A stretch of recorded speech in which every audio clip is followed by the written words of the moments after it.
Good morning, guys, and welcome along to another podcast live stream with myself, Bradley Young, and Paul Wilson. And today's podcast is about the week. Yes, good morning, Paul. And this morning's podcast is all about the weekly roundup. This is a new show which has just started today, so this is the first episode of the weekly roundup. So, with myself and Paul Wilson again, just previewing once again, obviously what we've had going on this week. Obviously, the club shop, we've had a lot going on about that this week. Obviously, when I done the last video on Wednesday about the club shop, if you can remember rightly, I was a bit angry about the club shop, to be honest, on Wednesday, but I do apologise for all my swearing on Wednesday evening. Paul's laughing his head off, trying to not laugh. But, obviously our away kit's being announced this morning, so bit happy about that. And obviously Tony Mowbray, I've got a bit to talk about him. And obviously Alice Sims is not going to Sunderland. He will be going to a different club, which I will be announcing very soon. So, weekly roundup, no further ado, we're going to get straight into our first statement, which is being announced from the club this morning at 9:26 a.m., which is a retail update. So it's club communication. So here we go. So, Sunderland AFC today issued the following update to its supporters. So, after a period of extended dialogue with the Just Sports Group, the club will not be implementing the operational changes previously communicated on Tuesday, the 27th of June 2023. SCFC's retail functions will continue to operate in-house during the forthcoming campaign, and the reveal of our 2023-24 home and away kits will proceed as planned ahead of Saturday's doubleheader. The decision taken by the club has resulted in a delay to reopen the online store and Stadium of Light store, which will now take place at 10 o'clock on Wednesday, the 12th of July. SCFC would like to extend its gratitude to the Just Sport Group and Nike for the understanding they have displayed throughout the recent discussions, and we look forward to working with them during the upcoming campaign. The club also takes this opportunity to thank our fans and staff for their continued backing and support. So that statement is very, very good from the club, obviously, because it's obviously saying the thanking us and the thanking our staff for continuing the back and support. So I'm very happy about that. Paul Wilson, have you got anything to say on the club shop? Have you got anything to say on this? I'm actually happy with it, to be honest. I'm just pleased. Finally, it's actually opening up. I know that.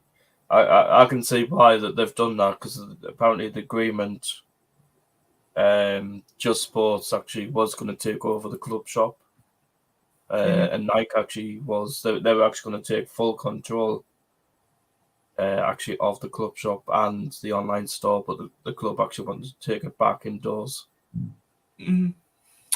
And obviously, how we got the online now obviously we've got the new online shop, Paul. Do you think it'll look a lot different to the other one that we used to have? Do you think it'll look more like up to date, and do you think it'll look more like creative and more obviously so the fans will buy the stuff, or do you think it'll be quite bad? Do you think? What do you think? What's your opinion on this? I actually hope it's better than the last one. I didn't really like the last one. I didn't either, to be fair. But I just hope now Sunderland actually finally gets more shirts as well, because I think I remember last season actually went in the club shop and there was actually no T-shirts in there. Apparently there was absolutely none out of sight in there. Apparently everything was sold out, and all fans were complaining during the club shop not obviously stocking up, and I think it's just bad the way the club shops just shut its supporters again last year, because basically, listen to this, because obviously Newcastle's got theirs in the Metro Centre, I spoke about the other day. Sheffield Wednesday and Sheffield United's got theirs in Meadowhall. Obviously, you've got Middlesbrough's club shop in their shopping centre. It's like, how we, man, for fuck's sakes, can we not have one in the bridges? Can we not have one in the galleries even? Put one back in there. Because to be honest, I think the Galleries Club Shop, when it used to be in the Galleries, because I used to walk past there every single week when that was there, I think everyone went in there. I think it was full of supporters in there. There was a lot of fans in there, compared to the club shop what we've got now at the Stadium of Light. Well, like I said to you, Lord Brad, before Debenhams closed, we actually had a club shop in there. I know. It was actually on the ground floor. We had one in the galleries, but Donald actually wanted everything in house. That's why the galleries, the one in the galleries shut, and the one in Debenhams actually shut as well. Yeah, well, the Donald thing actually is, Donald wanted it all in one place. Plus, he was going to move the club shop as well. yeah, the thing is, Donald's just a cunt. I'm glad he's gone, to be honest. Because You're not the only one. I actually hated him. I met him once, but I didn't like him. well, bad for you. So obviously that was on the club shop, guys. My thoughts on the club shop, obviously, will stay the same to give a day. Obviously, club shop, I think it's obviously treating its supporters and obviously the fans quite badly, to be fair, because obviously they turned around on Tuesday, the 27th of June when it closed. They turned around and says that it will reopen on Thursday, the 6th of July at 10 a.m. And obviously, 3 or 4 days beforehand, they should have noticed us saying that. But do you know how long the notice does? 18 hours before the club shop opened on the 6th. So they put a statement on the 5th of July.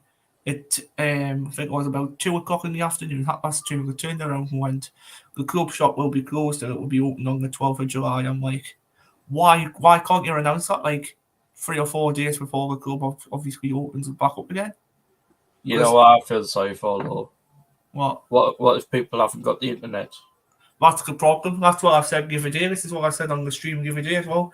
Imagine people who hasn't got these smartphones. Imagine if people hasn't got computers, tablets. Imagine if people don't have anything like that. And imagine just people going to the... Imagine, right, people just going out the houses, getting on the bus, what they would normally do, and just go to the club shop. A day like this, just go to the club shop and you'll see it closed. And people will be thinking, why is the club shop closed? Because obviously it was going to open on Thursday the 6th. And now it's the 7th, now it's not open, what's going on? And obviously, it's a complete joke from the club. They should obviously... The club should put something on the doors. And they should put it on. The doors are shut, but they should put something up. Even put something up on the wall. And it's absolutely ridiculous as well, obviously, because we still haven't took the concourse frigging posters down from the concerts either. From Pink and Beyonce, they still haven't took them down. It's like, what's going on with this club? Seriously? What's going on? They need to get the arse into gear and sort something out because, not going to lie, obviously, Christian Speakman and KLD, they're doing a really good job of the club, to be honest, obviously bringing in the transfers, bringing in the players and stuff. But it's the outside of the club, it's like, obviously, when you're outside the ground and obviously when you're at home, there's things going on behind the scenes at the retail stores closing down for a week or it's getting refurbished, got online websites getting done. It's like, have you ever thought of this? Are you thought of this before obviously the season started? Obviously, it's only, I don't know, it's only 3 or 4 weeks until the season starts back up again. Obviously, why wouldn't you do this? Why would you do this at the start of the season nearly? I thought last season, at the end, obviously, the playoff semi-final against Luton Town when we lost, we could have done it a week after that. We could have done the online ticket. We could have done the online ticket office as well, changed all that and changed all the website all in one. We could have got all that done before the start of the season. We could have it done by now, in fact. Well, to be honest, I actually said to my dad, because I showed him the club statement, you know, when you said it the other day, I said to my dad, really, the club should really have the club should have really had that club shop open on Father's Day. Exactly, they should have it up on Father's Day. Obviously, all the fathers will be going in, all the mothers will be going into the store getting them gifts and whatnot. They should have it up on Father's Day. Even though they don't open up on a Sunday, but I still think they should open up on a Sunday. Because to be honest, what would you prefer? Not getting custom or getting custom? What do you prefer? Obviously, you would get custom every day, wouldn't you? You would get custom every day going into the shop. And why not even open on a Saturday for fuck's sake? You only open Monday to Friday. Like, Jesus Christ. Meadowhall's even open on Saturday and Sunday. Sheffield United store. Newcastle store's even open Saturday and Sunday because I've seen it in the Metro Centre going past. I've seen the one outside St James's Park even open on a Sunday. It's absolutely ridiculous. No, our club's getting shit. Anyway, guys, enough of the club shop. We're going to go on to a different subject now. We're going to go on to, obviously, the squad against South Shields tomorrow afternoon at 12 p.m., 12:30 p.m. kickoff, I think it is. Yeah, it is. I wasn't expecting that to come on the screen. 2 seconds. 2 seconds, guys. I did have it here somewhere.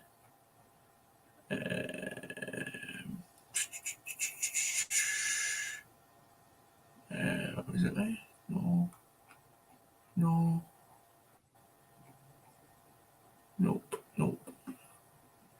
Nope. Right, there it is. Right, so this is the squad for obviously tomorrow's game against South Shields. So the squad tomorrow I will be reading now in full for people who can't hear properly, obviously who can't obviously look at the words. Because some don't know what's going on here. Spinning around. The internet's quite bad around here as well recently. So we're gonna read the squad out for tomorrow, obviously, because there's people on the channel who's either deaf or who's quite bad. So I'm gonna read it out so people can understand it. So we've got Anthony Patterson, Jamie Tetier, Lyndon Gooch, Luke O'Nine, Lewis Tomato, Abdullah Bar, Ellis Taylor, Jack Clark, Isaac Lahaji, Perry Ekwar, Ben Crompton from the under-21s. We've got Adam Richardson, Ben Kinden, Connor Pye, Marshall Burke, Thomas Lavery, Callum Betty, Trey Ogzuri, I can't pronounce that word, Chris Rigg, Michael Spellman, Kuba Mitchell, and Tremor Turaturov. Lewis York, I think that is. He says this is going to be the under-21s. Well, this lineup here, Adam Richardson, Ben Kinden, it's like Connor a Pye. mixture. It's a bit of a mixture of the squad, so it's basically the same players are not playing against Gateshead. So I think the ones against Gateshead will be the likes of like Patrick Roberts. Obviously, you'll see him playing tomorrow as well. You'll see who else you got there? You got Danny Bath, Daniel Ballard, Derek The likes Serkin. of Clark. Serkin's injured. Oh, Serkin's out injured, isn't he? Don't know who will be playing at left back. I don't know if Huggins is back. I think Huggins is back tomorrow. I think I've seen him training the other day. He is. Huggins, Hume, obviously you've got a lot of players there coming back tomorrow as well. I don't know who'll be up front. That will be up front. And Leon Diako's not back, thank God for that as well. So I'm glad he's gone. To be honest. So, Paul, the thoughts on that squad tomorrow against South Shields, are you quite happy about it? Yeah, I am actually. Going into tomorrow's game? Yeah, I'm pleased Adam Richardson is actually getting a chance because I'm just looking where they are. Adam Richardson is actually one of our under-23 players. Okay. Yeah, he is. Yeah. Ben Crompton is actually a defender. Oh. Mind you, I'm surprised Zach Johnson isn't actually Yeah, I'm very there. surprised he hasn't got it either. Unless he goes against Gateshead. Yeah, he could be. Lewis York on the chat, he says, I'm not going to watch the Heat against Sunderland. I'm off now to watch practice for the British Grand Prix, says Lewis. Very nice. So, guys, would you like to see a reveal of something? If people haven't seen it this morning, would people like to see a reveal of something? I'm not telling you what it is, because people might not know what it is. But what we're going to do is I'm going to show you something on this channel.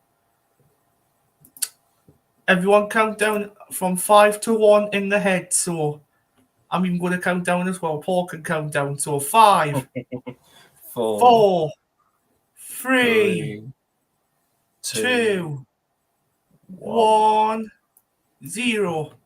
So we're going to load this up, guys, and hopefully this works for you all. Here we go. This is the release, the away kit. The away kit of all things what we've been wanting from the club. This has finally been announced. So, my thoughts on the away kit, before we go over to Paul's thoughts on the away kit. My thoughts on the away kit, well, obviously, the badge is not a stick-on badge again. It's kind of like one of them badges, what you put in the washer, and it could fall off. So I'm not very happy about the badge, but obviously the logo, I'm very happy about the Spread X Sports, mind how it's been split out like that. I like that. Obviously, the colours are neon, so it's pink and purple and a bit of like a reddish colour in there as well. So I'm very happy about that. Away kit, obviously, I like that colour. Obviously, it actually reminds me, if it didn't have that little bit more pink, a little bit less pink, it actually reminded me of Dafferbeck 2016-17 away kit, when obviously Jermaine Defoe was in it and all that. It reminds me of that. And to be honest, that brings back a lot of memories, to be honest, from that era, when obviously Jermaine Defoe scored a lot of goals for us back then. So what's your thoughts on the away kits, guys? Put them in the comment section and I'll read them out. Paul, what's your thoughts on this away kit, man? What's your thoughts? Like I said to you, Brad, I actually like it. If you're wondering, this actually goes on sale on the 12th of July. This goes on sale. Yes, so it'll finally go on sale on Wednesday, the 12th of July in the club shop. But I'm thinking, obviously I haven't got the money to get the kit, but I'm thinking I might go down on Wednesday morning. To be honest, I might actually go down very early Wednesday morning, and I might do a video around the club shop for you all, and actually put it on the channel, and I'll show you the kit, what it actually looks like in real life. Because obviously, I haven't got one yet, and obviously I won't get one yet for a couple of weeks' time yet. But is SCSC got fitting rooms in, Paul? I think I have, haven't they? Yeah, they should do. Yeah. What I'm thinking of doing, obviously, is get ready on first Wednesday morning, go down, and obviously if it's got a fitting room in there, I'm thinking about trying it on, and obviously taking the video when it's on, saying this is the new kit and stuff like that. I'll be doing a bit of a video on it, so yeah, I'm very happy about the away kit, to be honest. I don't think the home kit's still not being announced yet, though. Hopefully it is going to be announced very soon. Nothing's going on in Twitter. But to be honest, I was talking to Lee about this, and I've got a feeling if it doesn't get announced, say tomorrow, I think we could wear our blue, our last blue away shirt that we had. Do you actually think we'll wear that? Do you not think we'll wear that against Gateshead? Or do you not think we'll wear the red and white shirt? Do you know the red and white home shirt what we had last season? Do you not think we'll have that? I don't know, really. We'll find out tomorrow. Because the club will take photos of who's actually in the squad and that tomorrow. Well, I think they'll actually announce it today. Do you know the home kit? I think they announce it today at some point. We've still got all day today to announce it, so I think they'll be announcing it today at some point. Obviously, there's a couple probably more taking photos. Probably taking photos of people actually in it now. Probably. Because I know they probably have the kits because you told us yesterday that Roker report you said something about the kits. And obviously it's the club ends to announce it. And obviously they've announced the away kit this morning. It's just the home one now. But wouldn't you think they would announce the home kit before the away kit? That's a bit weird. Yeah, it is. I think this is a bit of a tease, mate, from the club. Yeah. It's always teasing from Sunderland, isn't it? I'll try and keep the question to the Twitter account, to be honest. Because you know what the club's like. Right, so the next person we'll be talking about is obviously our manager. So Toby Mowbray, will be talking about him for a while now. Because I want to talk about what he done last season for us, and I want to talk about this season as well, what I think he's capable of doing. So we'll get into Mowbray's a give a state. squad update as well for pre-season injury list, I Yeah. should say. So from the Sunderland Echo, Toby Mowbray shares his first impressions on Sunderland summer signings in a key attribute they'll add. So, Toby Mowbray, right, I'm going to read the statement out, but I'm not putting it on. So, Sunderland boss Toby Mowbray says he's encouraged by the early signs from the new Sunderland summer signings as they prepare to make their first appearances this weekend. Henry Acevedo and Joe Bellingham are both in line to make their debut to Sunderland step up to their pre-season work for friendlies against South Shields and Gateshead. Mowbray has not yet able to work with fellow arrivals Jensen Fleet and Nectarioros Triantis, with the former recovering from a minor ankle knock and the latter enjoying a summer break following an international duty. All four will add significant height and physicality to Sunderland's ranks, which is a prospect for their head coach's relishing. It's been a little eye-opener from Hamer, I think, coming from Portuguese football, Mowbray towards FCFC.com. He is a big 6'4" boy, and I'm not sure he's been used to the level of physical stuff we've been doing. But he's a nice kid and he's adapting well. He needs to understand that he needs to get his workload up. Technically, he is very good in training. He's making really good decisions with the ball at his feet, and he can finish too. I'm looking forward to these games to get started and see how well he does. We have young Job in the building as well, and he has done extremely well. He looks extremely athletic. He's another lad we've got who is 6'3", 4". It's good to have newer faces around the place. While encouraging by humorous Semedo's progress, Mowbray is hopeful that more options will be signed up front. We could probably do with some help up top of the pitch, says Mowbray. If you think Ross isn't quite ready yet, then we've got only a young Hamer, Lewis Semedo, but he's still a boy, and it's a lot of burden for him to be the only senior striker we've got. We could probably do some help with the top end of the pitch over the next few weeks, and I'm sure we'll be working very hard behind the scenes on that. So, from Toby Mowbray's point of view there, I think he's very positive what he said about two players. Joe Bellingham, obviously, when he says he's extremely athletic, he's a tall lad, he's 6'4". Obviously, he's a defensive midfielder, really good player. I've seen him play for Birmingham last season a couple of games. I've seen his athleticism, and he's really, really good on the ball. I've seen as well.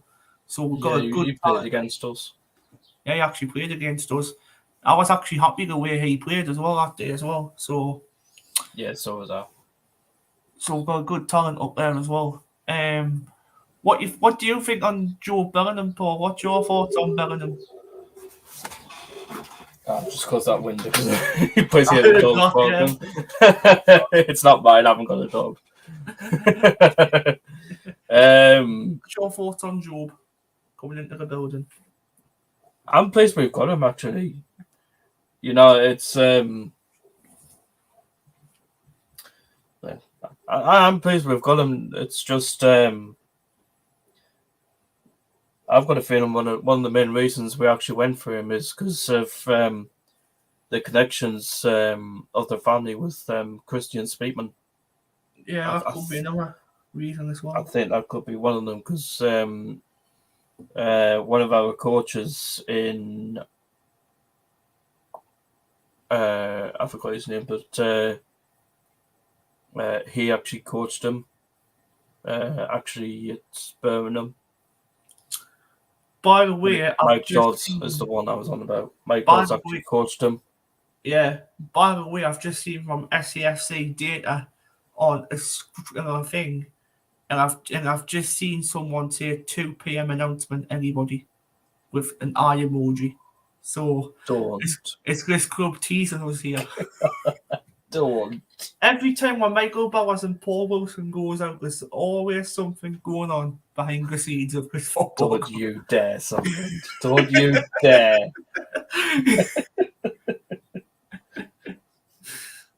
So, we've talked about Joe Bellingham, and we're going to move on, obviously, a bit more on Tony Mowbray now, because obviously we haven't spoken about him much. But Obviously, he came in last season in August, obviously covering Alex Neil, because obviously he went to Stoke City.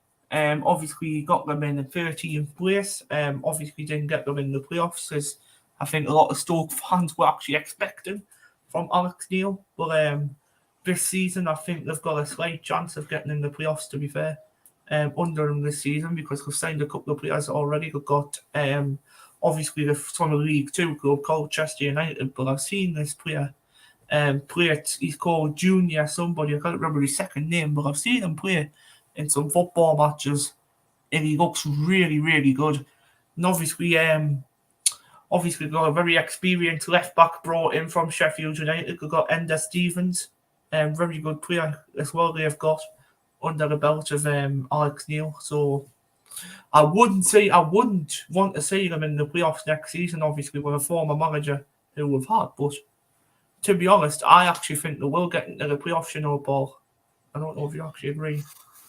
I hope they don't. I hope they don't. They either be in the playoffs, right, or they either smell around the playoffs. So I think they'll finish between 6th and 8th myself. I think they'll finish between that and there myself. I hope they don't get playoffs, because you know what Alex will be like. Yeah, especially I would hate it. If we got the playoffs and actually we actually had to play Alex Neil. Imagine if I had Alex Neil in the finals and we knocked him out. Final I would take against Alex Neil, but for the home tie and away tie against Alex Neil, no thanks. No chance. But next season under Tony Mowbray, obviously it came in August last season, what I was telling you about. First game against Rotherham United, started quite positive, obviously won 3-0 against Rotherham. Jack Clark with a stunning goal. Obviously he scored 2 goals that night, which was really, really good. And I think it was Ellis Sims who got give one, or was it Ross Stewart who scored give one? I can't remember. Ross Stewart, I think. Yeah, it was Ross Stewart who scored against Rotherham as well. So that was 3-0. Obviously, they won. Obviously, what I think this season, what I think will happen is, I wouldn't say that we'll finish in the playoffs, to be honest. I don't think we will, to be honest. But that doesn't mean we won't finish 8th or below. I don't even think we're going to finish 8th or below. I think we are actually going to get top 2 next season. You mentioned that actually, because I was with Bowers and another mate of mine yesterday in South Shields. We were actually talking about this, and I actually said to Bowers, I know Christian Speakman's coming out and saying, "Oh, we're going to get top 2." But I said to Bowers, for me, Speakman needs to bring in more players, not just youngsters, but I'd say a bit more experience. Yeah. Then once he gets them in, then I would say, well, you could go definitely top 2. I would say definitely, because apparently Speakman is telling the squad that apparently we actually are going to go for top 2. Yeah, I think he's told the squad already that we're going to go for top 2. So he told the fans on fixture release day.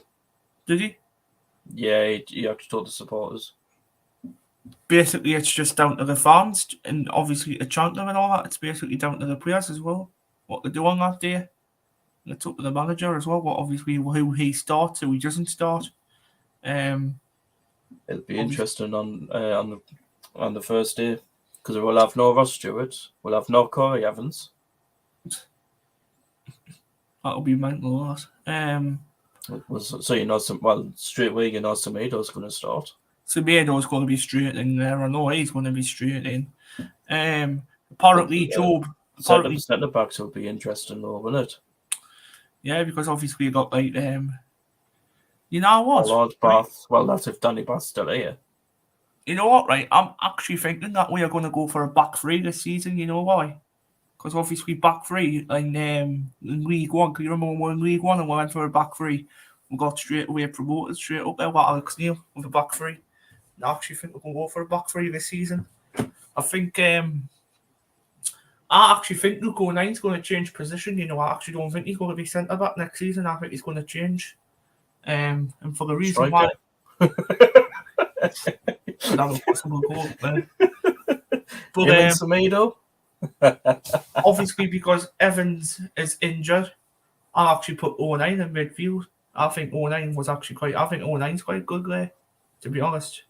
That's why I think we'll see Job a lot as well. Yeah. Do you know who I would put in with Joe Bellingham? I would actually put Luke O'Nine in with him, Too good. I guess, would you not put Ekwa? You put Ekwa in front of him. Put Ekwa behind him. It'll be interesting because we've got Jim Matete and all that sort.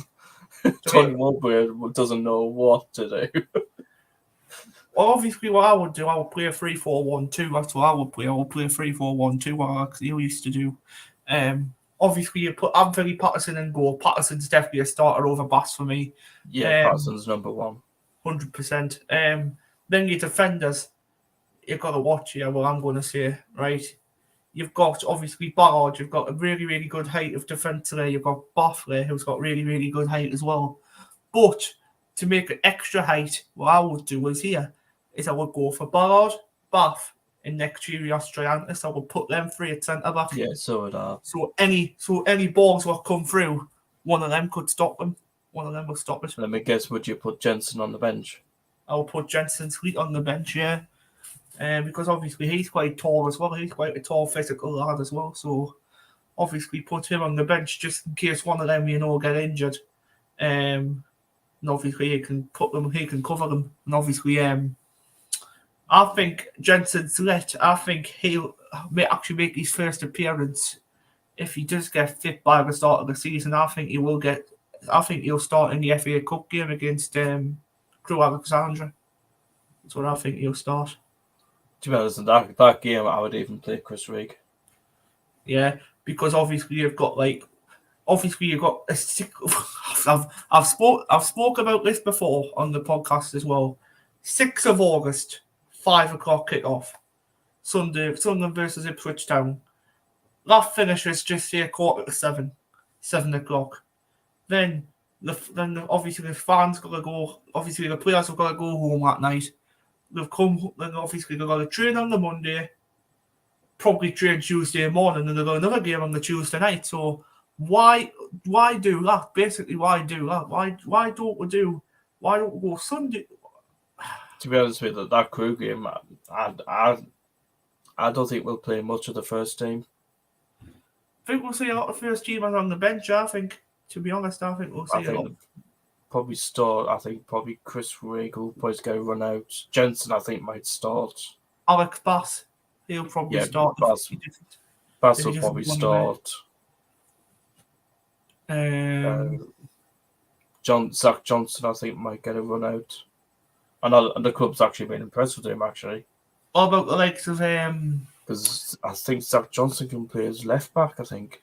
What about the likes of experienced players like your Pritchard and stuff? Do you think he'll be playing in that game? Because obviously, well, do you think he'll still be here? Is the main question. I think he'll. Well, the rumours that's been going around. To be honest, what I've been hearing is apparently he's here until July 2024, June 2024. I've heard. So he's here for another season yet.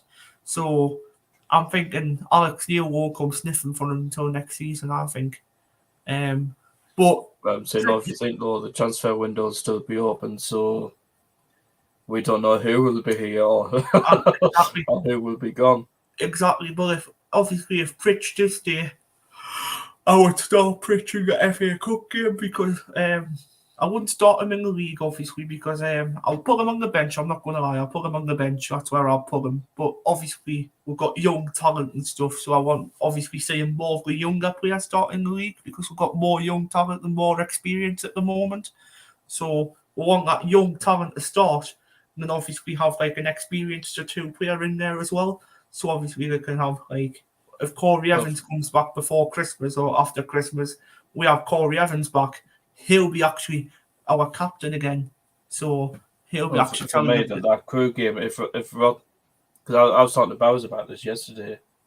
If Ross Stewart's actually near fitness I would actually play him in that cup game.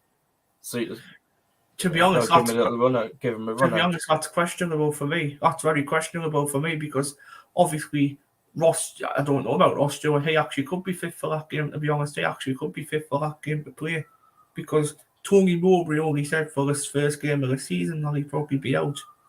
He hasn't said anything about obviously after that. But I'm thinking now.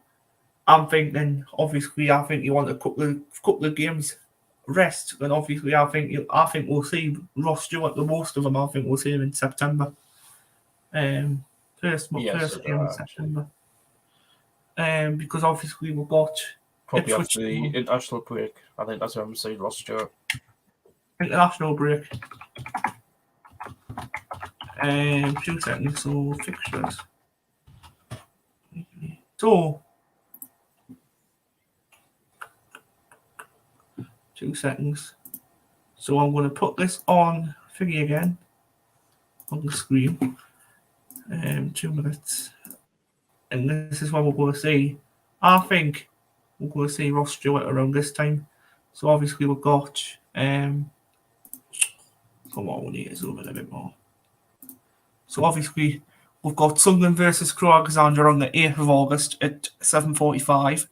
We've got Preston North End versus Sunderland on 12th of August at 3 o'clock.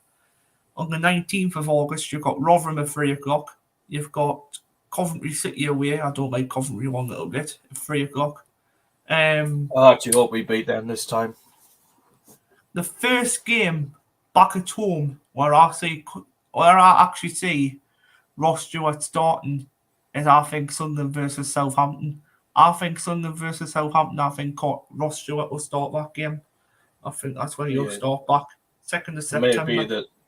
For me, it'd be either Southampton or QPR for Ross Stewart.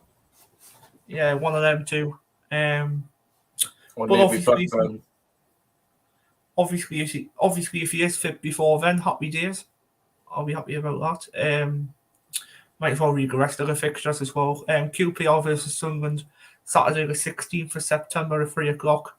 Blackburn Rovers versus Sunderland, that's Wednesday night, 20th of September at 19:45. Sunderland versus Cardiff City, that's on the 23rd of September at 3 o'clock. Sheffield Wednesday versus Sunderland, that is on the 30th of September at 3 o'clock, sorry. Sunderland versus Watford, that's on the 4th of October at 19:45. That is a Wednesday night kickoff, I think. And obviously you've got Middlesbrough versus Sunderland on the 7th of October. And that'll be an interesting game. And obviously we've got to go down to the Potters and play Stoke City, Alex Neil's former club, Sunderland, former manager, on the 21st of October 2023. That's at 3 o'clock. I'm going to see if I can actually get tickets to go down there this time, to be honest. Leicester City versus Sunderland, 24th of October at 2023. That's one of the sides what's got relegated. Hopefully to go back up next year. Sunderland versus Norwich on the 28th of October 2023. That's a 3 o'clock kickoff.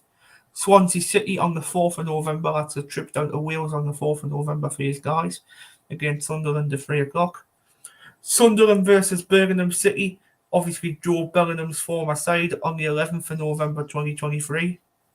On the 25th of November, we've got Plymouth Argyle at 3 p.m. Just before my birthday. When's yours again? 26th of November. Oh, hey. The 29th of November, we've got Huddersfield at home. Then on the 2nd of December, we've got Millwall at home, away, sorry. Sunderland versus West Brom on the 9th of December at home.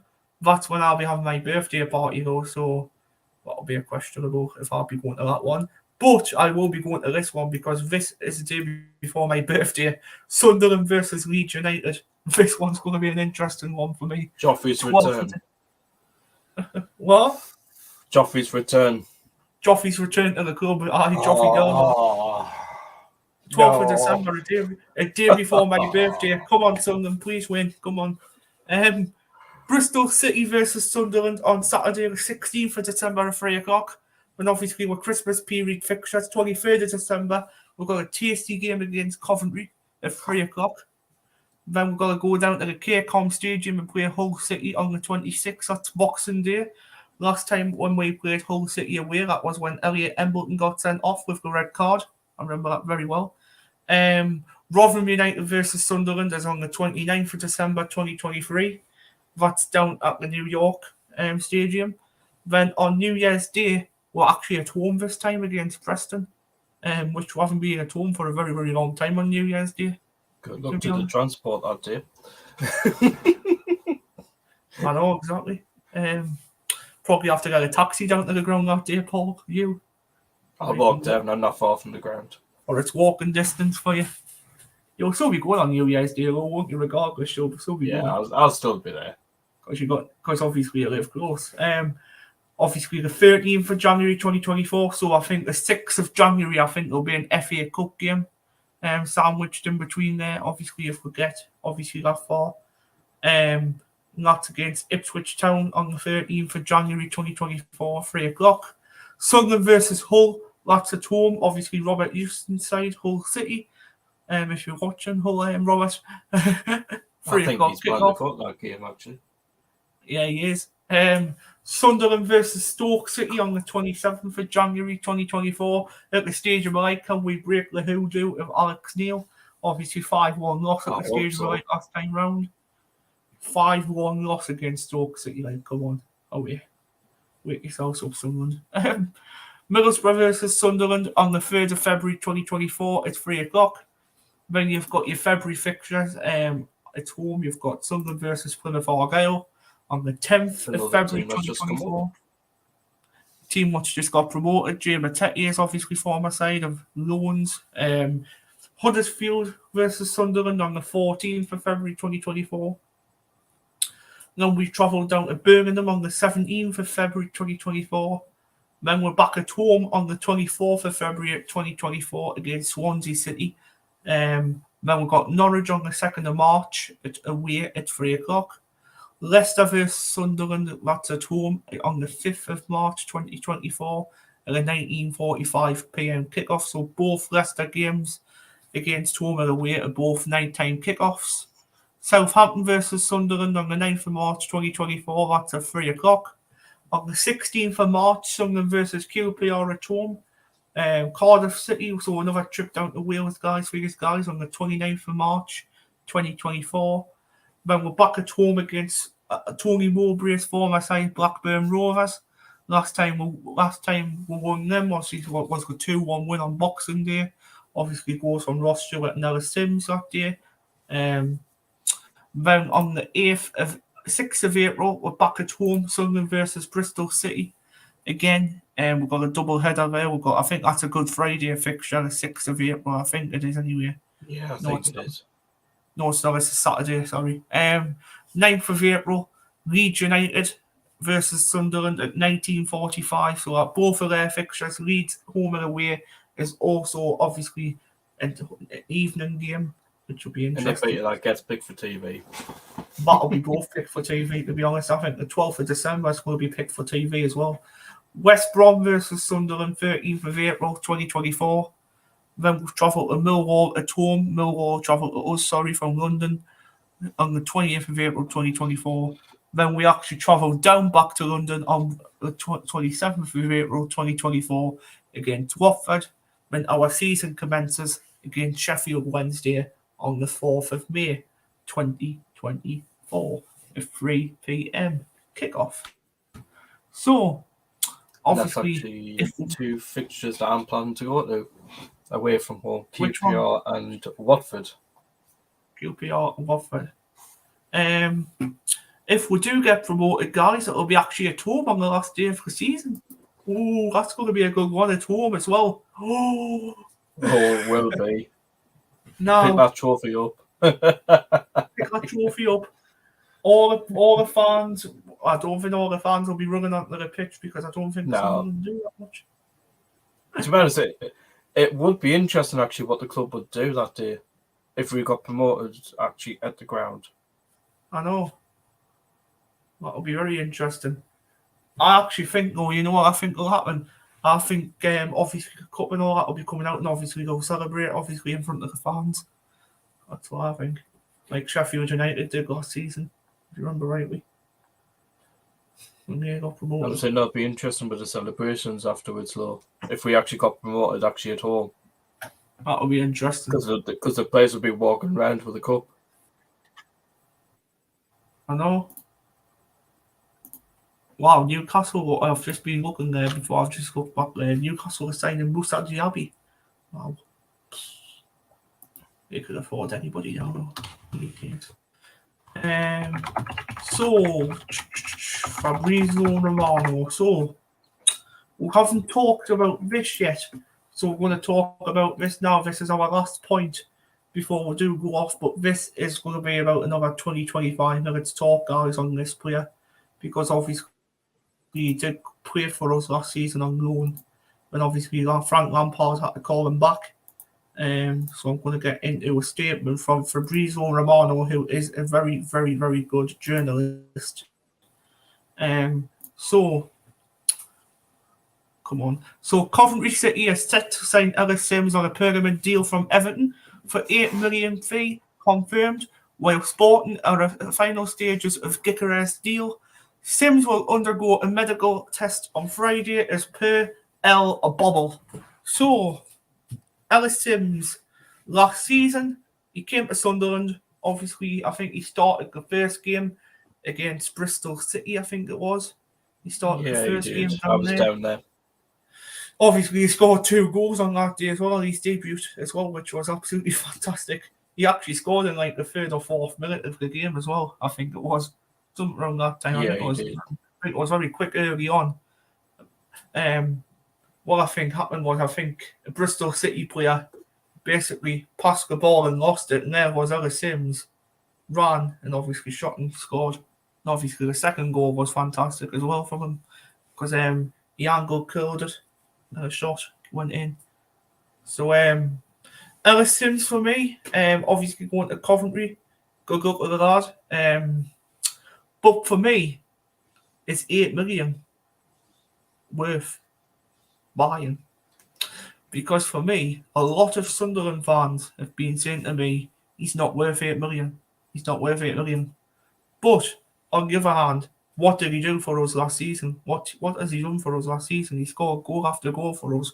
Obviously, when Ross Stewart wasn't fit, obviously he came in, and obviously he scored a lot of goals. Obviously, that 2-1 goal against Blackburn, that was fantastic. That I think it was like the last minute of the game actually, before it got finished.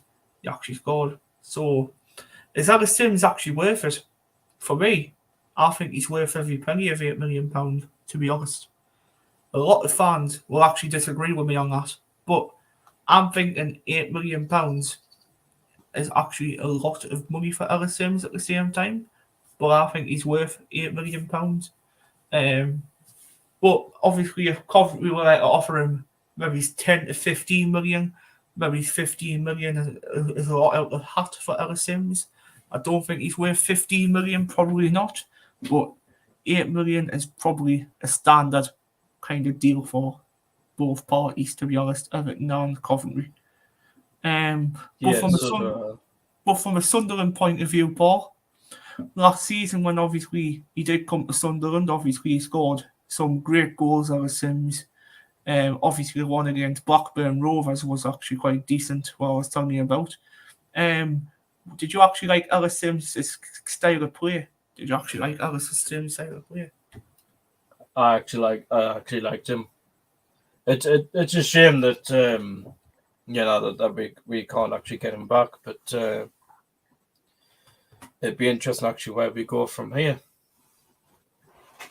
Exactly. Where do we go from here? Because obviously, what was I going to say? I was going to say something. I'm actually going to say something. Yeah. So where do we go from here? Literally, yeah. Where do we go? Because obviously Tony Mowbray has hinted for another striker in the club as well. Obviously that one who were trying to sign from Maribor, but he's went to somewhere. I think he went to Rangers, to be honest, or Bordeaux. I think he went to. It was Bordeaux. You know what? I wouldn't be surprised if the striker we're looking at. I wouldn't be surprised if it's just Madger. Madger's just come a free agent. Do you actually think Madger will come back, though? That's the question. Do you think he'll come back? I think he will.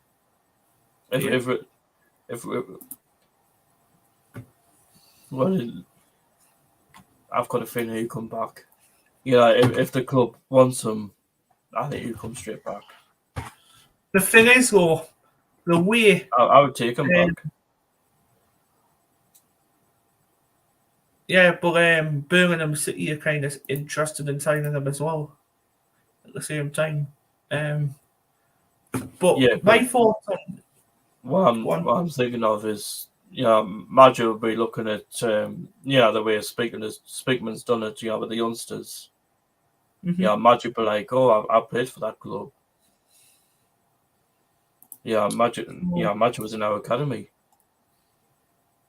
What we can do, I've got a little bit of news from, I'll get a bit of video from him, like a bit of information about Josh Madger if people don't know that much. So, Josh Madger did play for Sunderland, so Madger was not offered a scholarship by Manchester City in March 2015. Fulham reached an agreement with Sunderland to sign him on a 2-year scholarship in May 2016. So, despite being formally registered with Fulham, he spent some time with Manchester City. So, Madger signed for Sunderland in 2016. Did he? Didn't know it was that early. Didn't know it was Premier League days he was signed Madger. Was it? I'm trying to think, because I'm trying to think what Madger give Madger his debut, because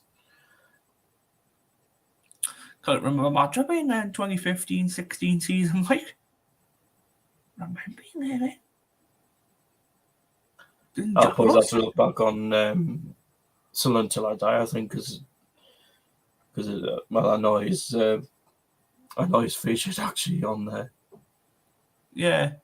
So on the 21st of September 2015, Madger made his professional debut in the 2-1 victory at Queen's Park Rangers in the third round of the FA Cup, replacing Joe Asoro as a substitute for the final 21 minutes.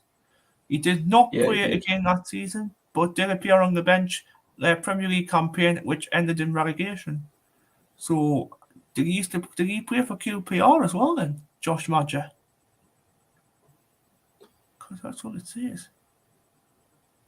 Or has he played for Fulham? Did he play? Oh, he played for Fulham in 2015. For Fulham. He was on loan at Fulham in 2021. So when Madger made his debut on the 16th of December 2017, I didn't know it was that early, when he came on for James Vaughan at the Stadium of Light, going on to score his side's only goal in the match 5 minutes subsequently.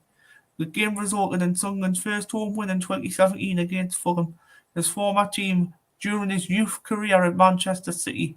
Manager Chris Coleman spoke positively of Madger afterwards, stating, "I've been very impressed with Josh. He's different. He gives a very injection of personality." Madger went on to make 17 appearances in the Championship that season, failing to score any more following his first goal against Fulham, with the club suffering a second consecutive relegation to League One, which was a bit of upsetting. Yeah, because Madger was with us in 2015. It was in the academy with George Honeyman.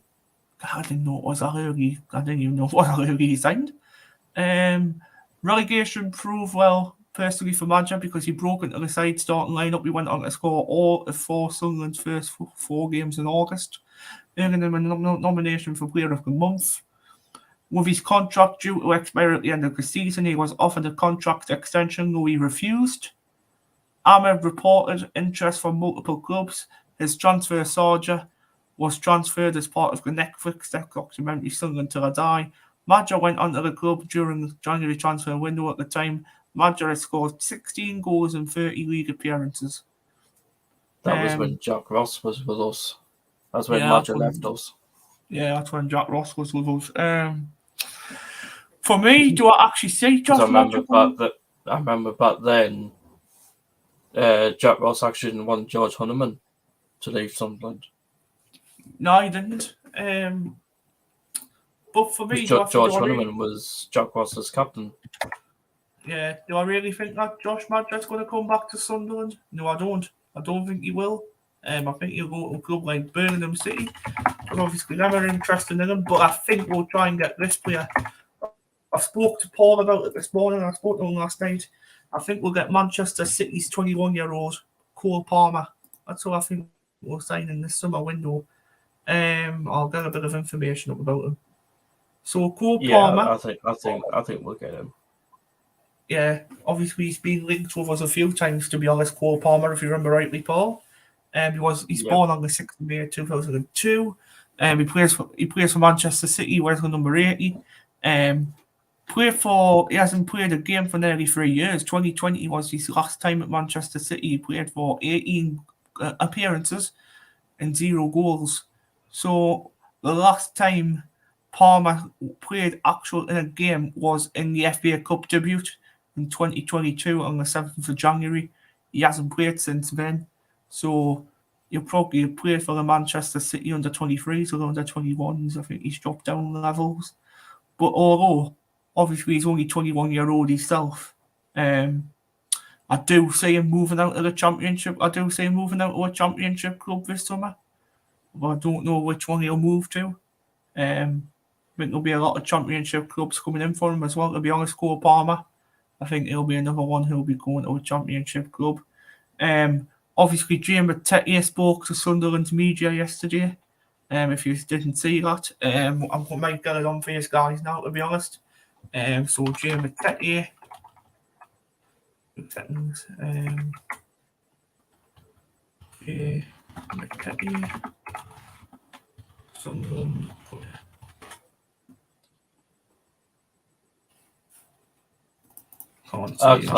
Acts like Jamie Tetier, actually. Anything about the Sunderland thing? Oh! The home kit's out! The home kit's out! I knew they'll do it. I knew they will. The home kit's out. Right, every time when we're on a stream, everything gets announced. Last time it was a signing, this time it's a home kit. They've waited for us to come on live, Paul. I'm checking now. Can't get Twitter on. If you can share screen, that'll be brilliant. 2 minutes. See if I can get it on. You know what? I actually like that. Oh. I like it. Do you? Do you like the home kit, do you? Yeah, I do. 2 seconds, guys. I'll reveal the home kit when I can do it. Just loading up. Every time when we go live, there's always something going on. Available in 2023 to 24 home and away shirt. What? The club has said it's got on the picture that the club's put out. Apparently, the home kit is going to be available late July. What? No, our home and away shirt to price £55 for adults with our new. Oh, late July. What? Late July? What? Oh my word! Club shop, what are you doing? I know where the club's got this idea for this club with this home kit. You know, get the statement up. What? It's actually in the statement that you're about to read out, but it's got there. Our new home shirt is a throwback to the lads' ironic 80s jerseys supported by a host of club legends, including Gary Bennett and Eric Gates from 1983 to 1986. So we might as well read out the statement as well live because everything comes out when we go live. So Sunderland FC is delighted to reveal the club's new home and away shirt for the 2023-24 campaign season. Manufactured by Nike, our new home shirt is a throwback to the lads' iconic 80s jersey, sported by a host of legends including Gary Bennett and Eric Gates from 1983 to 1986. The Black Cats will also hit the road next season with a new fresh look. with the club's away kit in Branton, a striking pink and purple colourway. Hurdling from County Durham, the new kits were first modelled by talented local musicians Elizabeth Little and Thomas A. Smith, who were both making waves in the industry of Wearside and beyond. Following an unforgettable set of Glastonbury last weekend, Tommy Smith's new FP3 is out now, and the 18-year-old has also announced a huge UK tour schedule for later this year in November and December. After releasing her debut somewhere in 2022, the new Elizabeth New single Eyes on You is also out now, and she recently announced a headline performance at the Star of the Shadow on Sunday, the 12th of November. Our home and new away shirts are priced at £55 for adults and £45 for juniors, with our new homes and away kit, kit set to be available via the online store in the Stage of the Light store from 10 a.m. on Wednesday, the 12th of July. So, the home shirt, which will complete a classic look by pairing black shorts and red socks, is expected available to support us from late July, with their home and away mini kits also set to be available for the club's home pre-season game against Real Mallorca. All adult shirts will proudly display the logo of SCFC's principal partner, Spreadex Sports and Utilita, will take pride of place in all 23 to 24 junior shirts. Virtual Motors will also continue with the club values on the back of the shirt partner, with their logo appearing exclusively on their first team match shirts. Our new home and away kits will be worn for the first time this weekend as the lads face a north-east doubleheader against South East Shields and Gateshead FC. So, our new home kit will also be worn. Our new home kit will also be worn tomorrow as well. So that will be interesting. But on what fixture? But on what fixture? Yes, indeed, Gateshead or South Shields. Is it Gateshead? I was going to say it could be both of them. Can't be both of them. Did say that one will be another one will be worn and the other one will be worn as well. But looking at the photo though, I do actually like it. I might get that, to be honest, Paul, I might get that. Actually looks quite nice to buy. Very decent. And that announcement was made before 2:00. Yeah. What's the 2:00 announcement? You imagine if we signed somebody at 2:00. That'll be mental, that. 2 p.m. announcement, 3 signings in one day. There you go, 3 things in one day, sorry. Done, dusted out the way. See you later. But the thing is, if they were actually going to do it, we would have signed somebody now and they would have actually revealed that actually with the home kit. Exactly.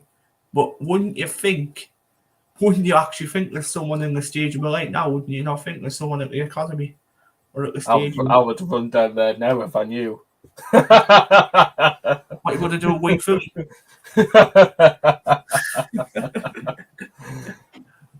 No, because it's odd because when Jensen Selt came to Sunderland, apparently there was actually security at the Stadium of Light. Oh.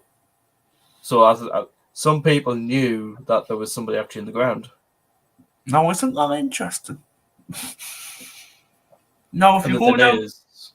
a friend of mine went down to the stadium, I think, the other day, just to see if the club shop was open, and of course it's not. Mm-hmm. But he actually told me, though, that the pitch has been sorted. It's already done for the start of the season. Looks really, really good. See it? Looks really good. Right then, guys. The pre-season game. Yeah. Mm-hmm. Right then, guys, that's about it for us. Don't forget to subscribe to RWA Productions. We're on currently 288 subscribers, so if you could please subscribe to the channel. We got 12 subscribers before we hit 300. Please like the video if you like the content, what I'm putting on, guys, for you all. And we'll see you again very, very soon. So, goodbye from me. See you later. And goodbye from Paul Wilson. Have a good day.